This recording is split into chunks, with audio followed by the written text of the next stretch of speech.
Hello and welcome to Lexitecture, a podcast about word origins and histories. My name is Ryan, and in each episode my friend Amy and I bring a new pair of words to share their stories with each other and you. You can find our past episodes and the occasional blog post on our website at lexitecture.com. Follow along with us on Twitter and Facebook at Lexitecture, and if you really like what we do, you can support the show at patreon.com/lexitecture.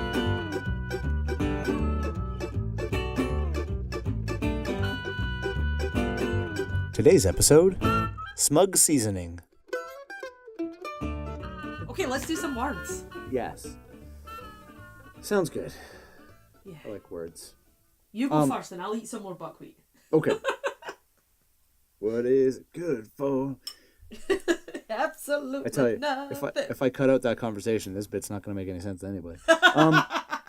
So speaking of food that might need some seasoning, that's my word. Is seasoning.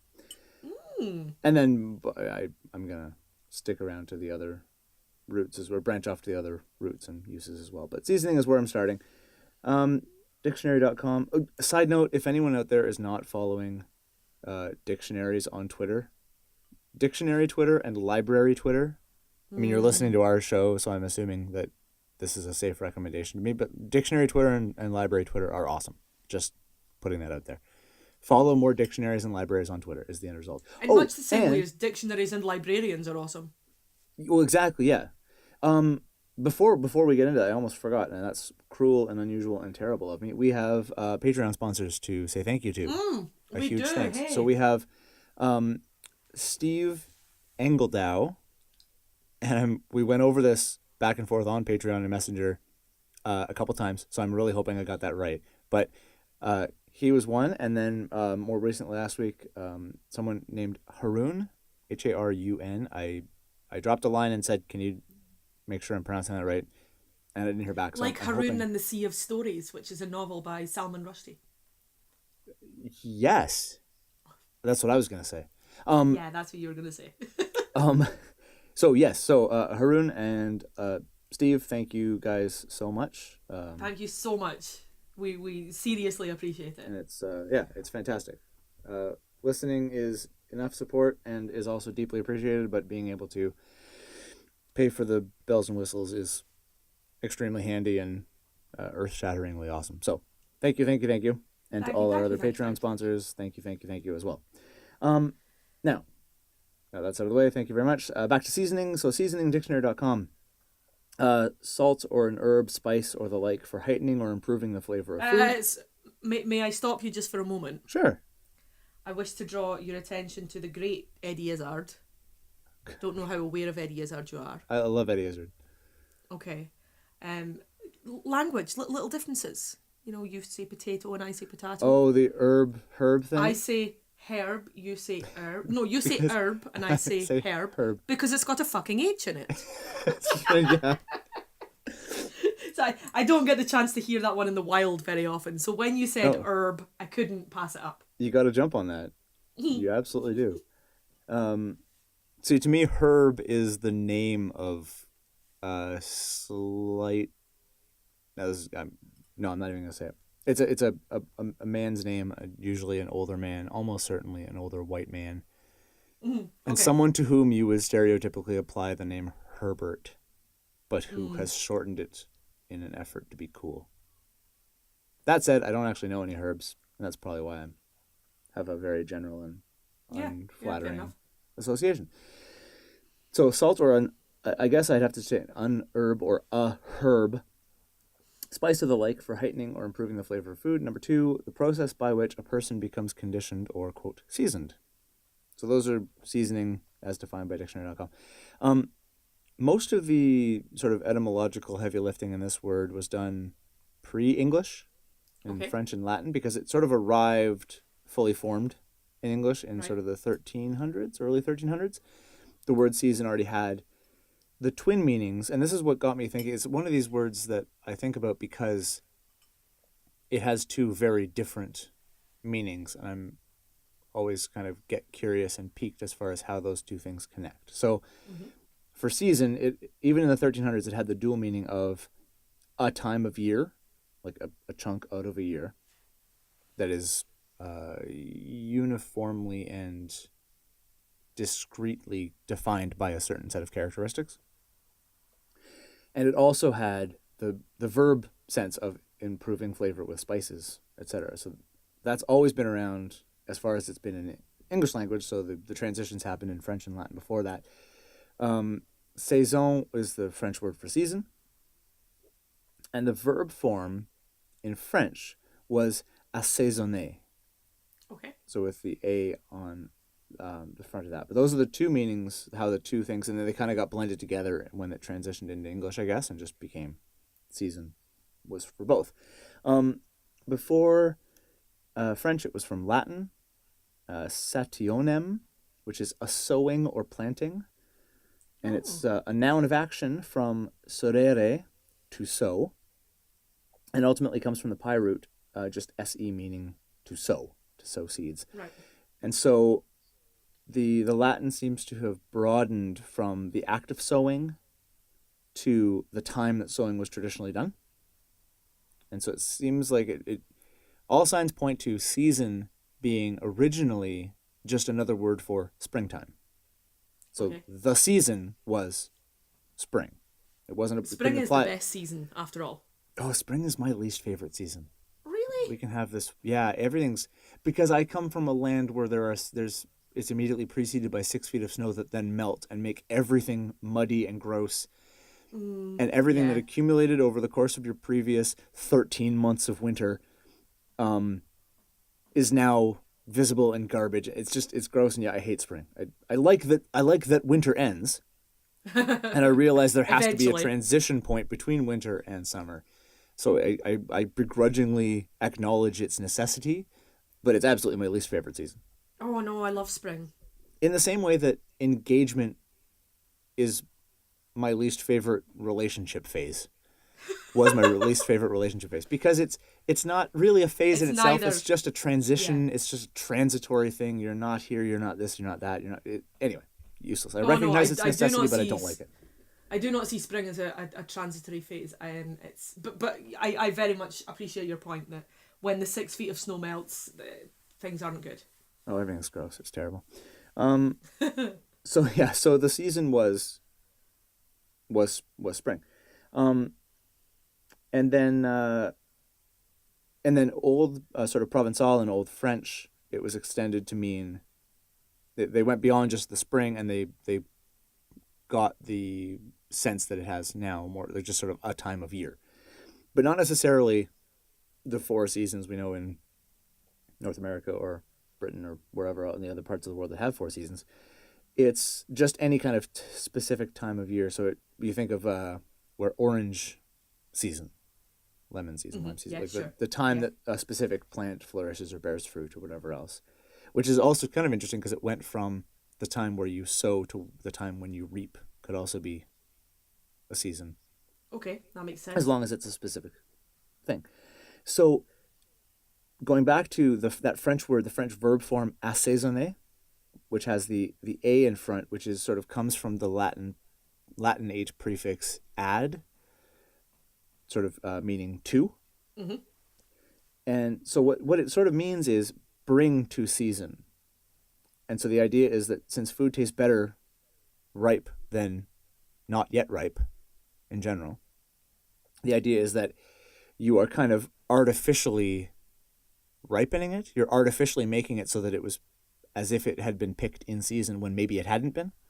Okay. Does that make sense? Am I? Yeah, I think so. Making sense with that? So the idea is you're sort of, you're bringing it as though it were in season or as though it was closer to in season. So it's the connection goes from the time of year to the thing we do for food, because you could either season. The metaphor, the analogy falls apart here, but the idea of you pick an orange 2 weeks before it's actually ripe. Mm-hmm. It's not going to taste as good, but if there was a way to artificially make that food, make it taste like it was a ripe orange, that would be sort of artificially bringing it to season and therefore seasoning it. Right.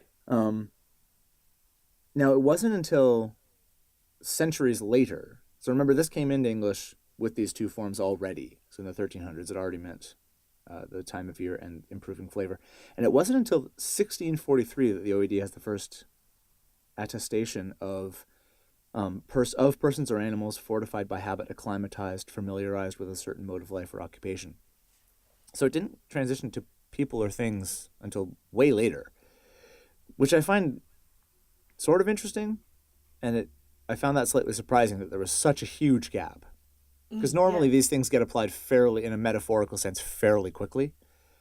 It doesn't take super long. Now, and again, the ever-present caveat that maybe we don't make explicit often enough is that we always acknowledge that the OED use is not the first use of the word.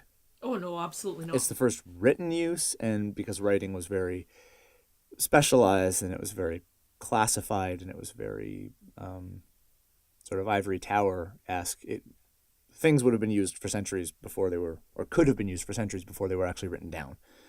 So maybe it was something that was used as all the time as slang and didn't get actually written down until 1643. Who knows? I just thought it was surprising because usually it gets written down sooner than that. One of the things that got me thinking about this, and this is, things are getting bleak for a moment. It always happens. Anyway, yeah. So the Seeing White series by Seen on Radio and John Bewan, who we had the pleasure of listening to at last year's Sound Education Conference, was like just literally earth-shattering for me. It was. I've downloaded it. It has not. I haven't listened to it yet, but it's on my list. It was so. Ryan has been telling me how important it is that I listen to this podcast for a couple of weeks now. Not just Amy, especially Amy, because we saw him at Sound Education, but literally all white people need to listen to this series, because maybe I am specific and accomplished in my ignorance, and that's why it was so eye-opening for me. But anyway, it was. One of the things that they pointed out is that seasoning was the incredibly euphemistic term for the process by which, when slaves were brought over from Africa, they were literally just beaten into submission. But that was called seasoning them.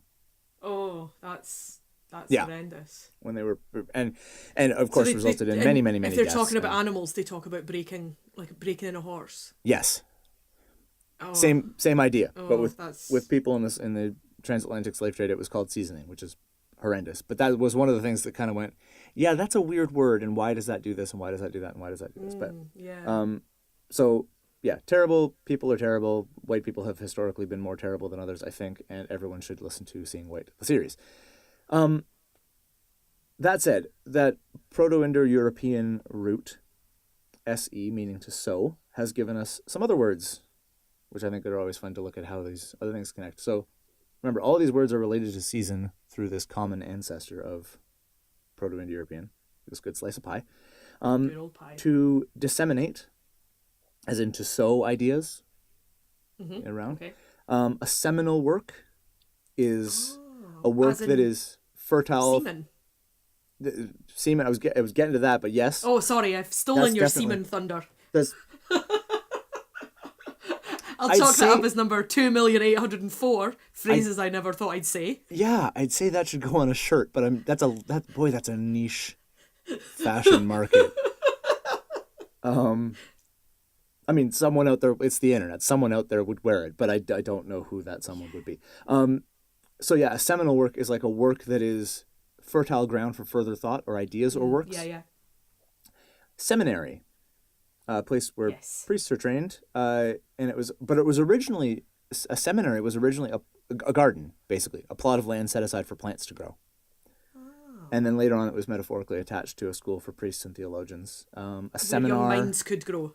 Yeah, a seminar, same idea. Actually, from seminary, so you take seminars and lectures and stuff like that, and it was from that. And yes, it all relates back to semen. So yeah, that's how season comes to mean putting stuff on food, and also the times of year that we argue about which is better or worse. I like it. I find myself I'm compelled to share this factoid, which is, it's such a well-known factoid that it's hardly worth pointing it out, but I have to. If you do want your oranges to seem as though they're ripe when they're not ripe, store them in a paper bag with some bananas. Bananas ripen other fruit. Yes, they release a thing that Ethylene. makes other Yeah. other things do things. I'm a scientist. So yeah, ethylene gas ripens fruit, and it's used in the fruit industry. They'll store fruit that they've picked because it was convenient to pick it in warehouses, pump the warehouses full of ethylene, and ripen the fruit artificially like that. Wow. Yeah. So there you go. That's how you season fruit. Technically, ethylene is a seasoning. Yeah, I suppose when you talk about seasoning, I immediately think about salt. For some reason, in a recipe, the verb is always to season with salt and pepper.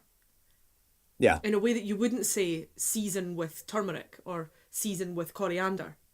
And I suppose you could technically use that verb for either of those substances or for any other strong tasting, flavour influencing substance. But season with salt and pepper, those are the seasonings that we tend to think about. I've just had an interesting conversation with my young tutee, who is half Swedish, half English, about salt and vinegar as a flavour combination. Oh, okay. And salt and vinegar is as British as cups of tea, but in contrast to cups of tea, I like salt and vinegar a great deal.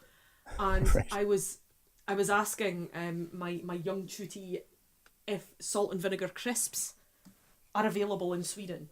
And she said, no, that's not a flavour of crisps that really exists there.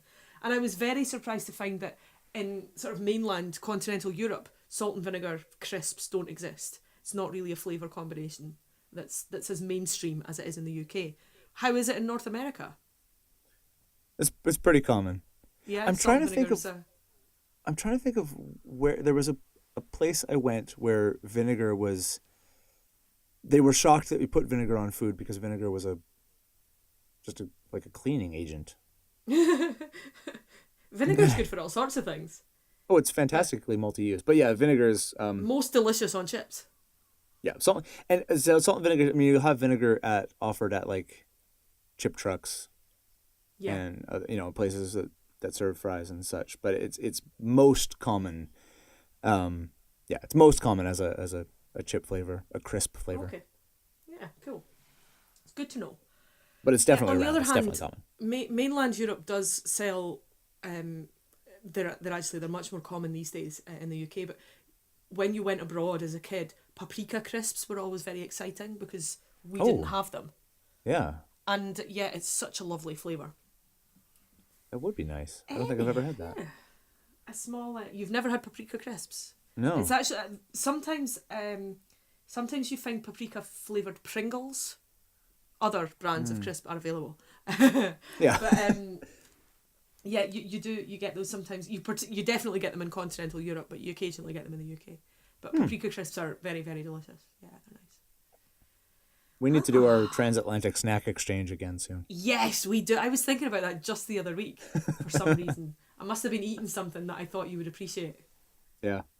Yeah, I sent Ryan some jelly babies once. Jelly They're so babies, good. and did I send you some tablet? You definitely did. There was one other thing too. It was some sort of this tablet. The tablet's the mint. No, Tablet- tablets that it's kind of like fudge, but it's got a different texture. Yeah, there was a mint one, a mint bar that you were saying is like a hiking snack. Oh yes, Kendall something? mint cake. Yes, those are Yes. fantastic. Kendall mint cake is lovely. It's because it's made out of minty sugar. Yeah, for people who don't know, think the York peppermint patties, like the chocolate covered peppermint things, or the inside of Junior Mints, but just the inside of Junior Mints as an entire bar, and that's just what you eat. It was fantastic. Apparently, I'm really gonna need to eat after we're done recording this. I'm so hungry now. yeah, this has been a very, very foodie episode, hasn't it? Oh, man. I'm pretty sure that Sir Edmund Hillary took Kendall mint cake with him on his descent of Everest. I think that's a thing that I've heard before. I'm also a scientist. Yeah, that's right. Yeah. Okay. Words. Yes, words. So, I came across this word in quite an interesting way, purely because it sounds a little bit funny. Okay. And my husband said to me, "That's a funny sounding word. What does it mean? How did it come to be that way?" And I said, you know, that sounds like the sort of thing that someone who has a podcast about etymology might be interested in. I'm going to write that down. So Perfect. I did. And the word in question is smug. SMUG. Smug. Yeah. Oh, And I'm I excited. actually I used it earlier. Yeah. And smug mode is in fact a quotation from Red Dwarf. I don't know if you Okay. know Red Dwarf. It's I a know of it. 90s sci-fi comedy thing starring Craig Charles and Chris Barry, and my husband really loves Red Dwarf, and I really love my husband, so these days I do too. It's one of these things that, you know, when we first got together, he knew all about it and I didn't really, and we watched it together, and we both very much enjoy the humour of Red Dwarf.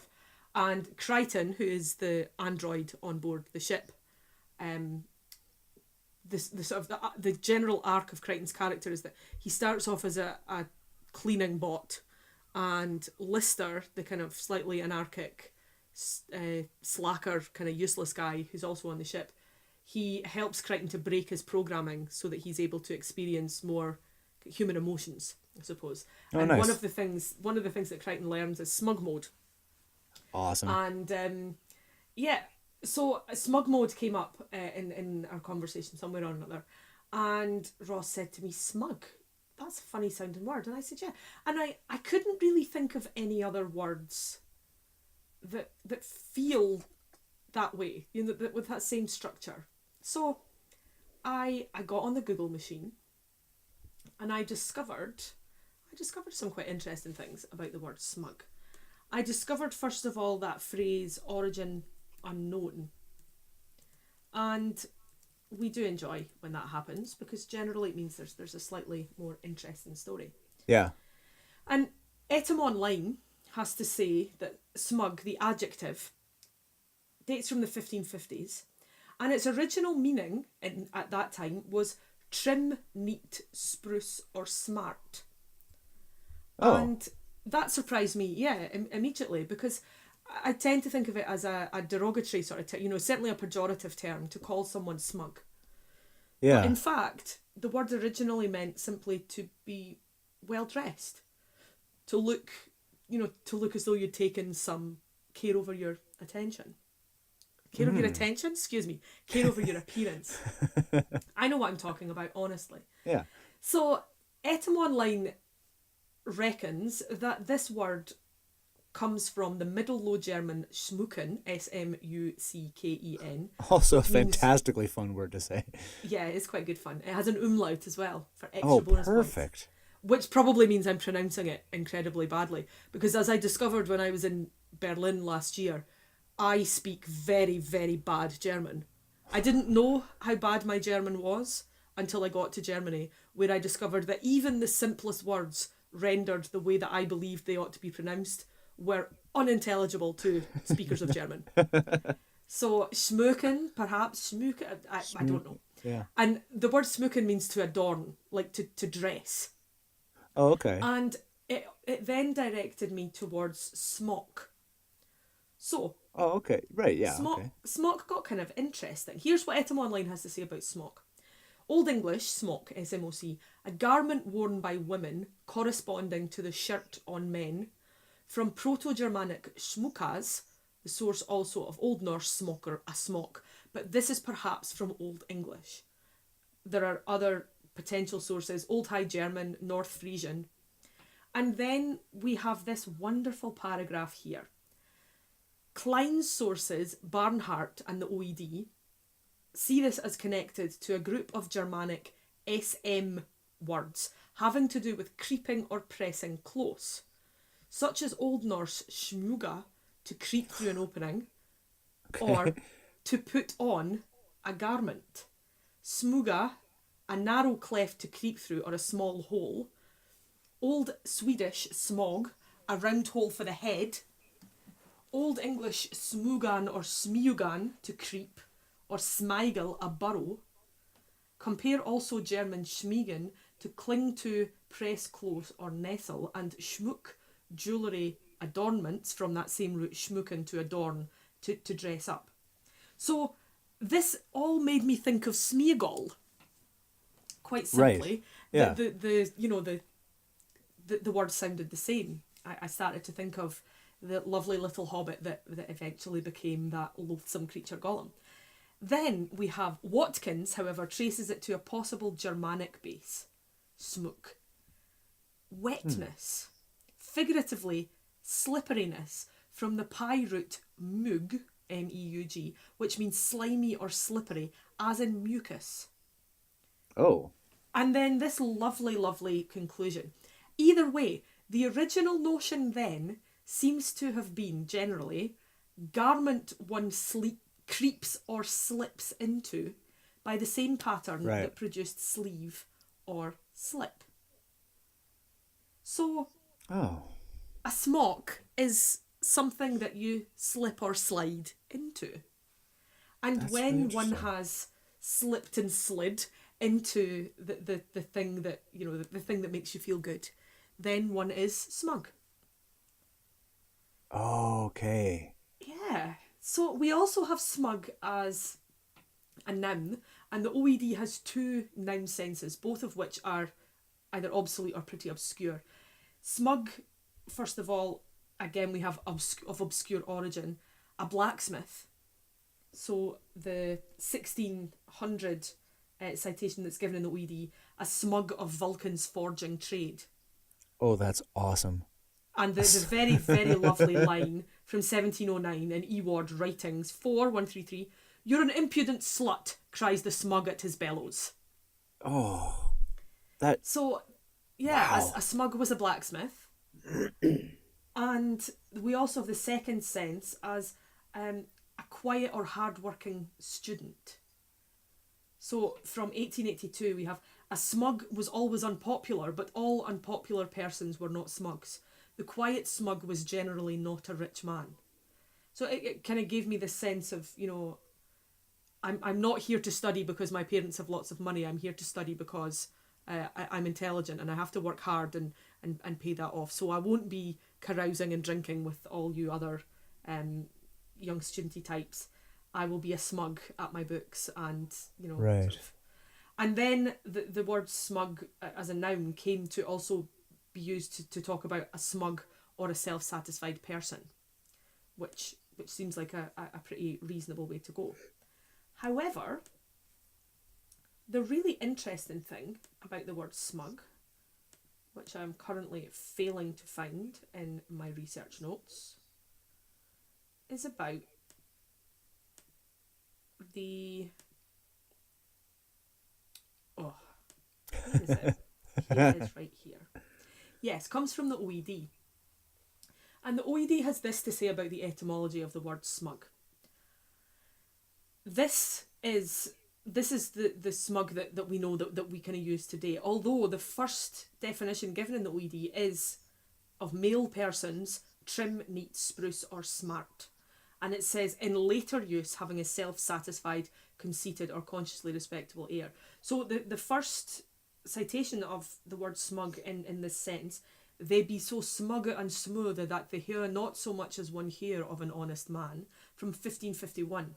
It's not until around about 1740 that sense of smug as in being self-satisfied seems to kind of come around, seems to come into the sense of it. And then we have B, the second sense, of women or girls. So another sort of, you know, she's indeed a good smug lass. We then have the second definition of the face, smooth or sleek. So a smug countenance. Not necessarily a self-satisfied, pleased with himself countenance. It was edifying to behold him fresh-shaved and with smug face singing out Amen from Thackeray. And then again we have of things, smooth, clean, neat, trim or tidy. In later use, having an appearance suggestive of complacency or respectability. So we've definitely had this change. And it isn't until the fifth definition that we have this indicative of, characterised by complacency or conscious respectability. And we have in 1859 from Charles Kingsley, addressing the audience in a most smug and self-satisfied tone. Or from Gerald, human arrogance in the smug belief of its own election, looks upon its fellow as irrevocably lost. So yeah, it's rather interesting to think that this word first meant you're looking good, and then, as language often does, as we certainly find, it got mean. Yeah. But the other very interesting thing that the OED has to say about the etymology of the word, firstly, it says of doubtful origin, which we're Right. always interested in. Yeah. The form is against its being Low German smuk, and schmuck, which is what etymon line goes for. The form goes against this, as the change of K to G would be very irregular. Hmm. And indeed, I found that this was the case. So the opposite happens in both German and in a general etymological sense. You have words that terminate in G becoming words that are eventually terminate in K. But it seems that the notion of it going in the other direction is almost unheard of, except in the case of this word. Hmm. So, I guess that makes a smug. certain amount of sense because of the whole thing. Like, not that like language doesn't get simpler as is often said, but the idea of it being physiologically convenient Yeah, makes a change, absolutely. and so losing something, because when you go from the G to the K, you're losing the voicedness of that sound. So that feels like it should be a physically easier sound to make, and so maybe Yeah. that's why that makes sense to me. I don't have enough formal linguistics training, or indeed any. Informal linguistics training. Yeah, So if I'm exactly the same. And because of that, my sort of next logical step, as far as I was concerned, was to say, well, what about other words that have that same ending? And so the first one that came to my mind was the word snug, snug. I was wondering And about that. so snug, the first citation comes from 1590s. So not a million miles away from when smug is first written down. And Yeah. Etymon Line gives it as compact trim of a description of a ship, especially protected from the weather, which then that leads us into the sense of being snug as a bug in a rug. So as ships could be protected from the rain and the elements, so could a person be. However, the etymology is very, very different for snug. Perhaps from a Scandinavian source such as Old Norse snogr, Snoggr, which means short haired, Old Swedish snig, Old Danish snug, neat or tidy, perhaps from pie, Kes, to scratch. Oh, All of which sounds incredibly random and disparate to me. yeah. But then I'm not an etymologist. If I was, perhaps I would be able to say the word etymologist. But also that Proto-Indo-European root kes brought me to such an interesting word that I felt like it was a good place to stop. I don't know that I'm much the wiser about smug. I certainly can't be self-satisfied or complacent about my investigation into it. But Yeah. I'm happy with the word, not even sure how to pronounce it, but it's so pleasing written down. Keister. That's spelled Oh, Xyster. And a wow. Keister, I think Keister is probably the best way I would go for it, is a surgical instrument for scraping bones. From the 1680s, this is given. From the Wow. Greek Keister, a graving tool from xyein, to scrape. So from Wow. scraping to feeling cosy and safe from the weather, which sounds a little bit like, but is etymologically completely unrelated to being well dressed, which then eventually was bastardized into being full of oneself and complacent, we have smug and then snug. Wow. And I'm still not really any the wiser as to why smug is that very unusual form, but I did very much Yeah. enjoy finding out. Oh, that's a good trip. Well, so when you were talking about smug being the noun forms of it, where it's a Yeah. blacksmith, and then much later on, it it came to mean a person with the characteristics that we now apply to the adjective smug. Yeah. Was there a sense that the adjective took its meaning from the noun form of smug? Like, to be smug was to act in a way that a smug would. Do you know what I mean? Like, was it a noun describing a self-satisfied person and then became an adjective for self-satisfaction? Or is there any indication of which one of those came first, or did they? Let me hold on. So etymon states the meaning of his having a self-satisfied air is from 1701. However, a smug or self-satisfied person, the first written citation is given as 1891. So it would seem to be the case that the adjective gave birth to the noun. Yeah, so a smug is such because they are a person who is so smug that it just takes over their personality.